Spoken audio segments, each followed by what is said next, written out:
Zestawienia, początki pracy.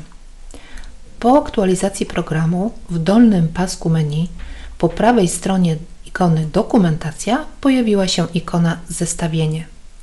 Zestawienie jest to narzędzie, które zbiera na listę wszystkie elementy znajdujące się w projekcie. Dotychczasowe zestawienia były podzielone na kilka części, czyli wycenę elementów wnętrzarskich.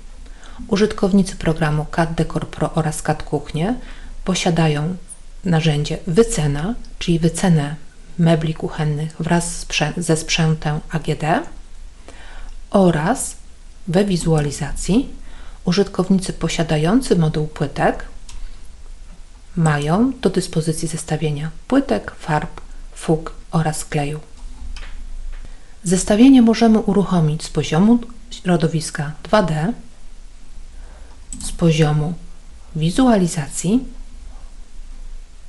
oraz po uruchomieniu dokumentacji również mamy dostęp do zestawień. Znajdują się one poniżej stron dokumentacji na samym dole.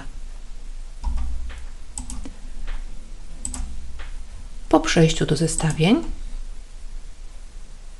pojawia się okno narzędzia. W pierwszej kolejności widzimy kategorie podzielone na blaty, drzwi, elementy wyposażenia, farby, fugi i kleje, paleta kolorów, listwy, materiały, okna, płytki, sprzęty AGD oraz szafki. W kolejnej części omówimy okno zestawień.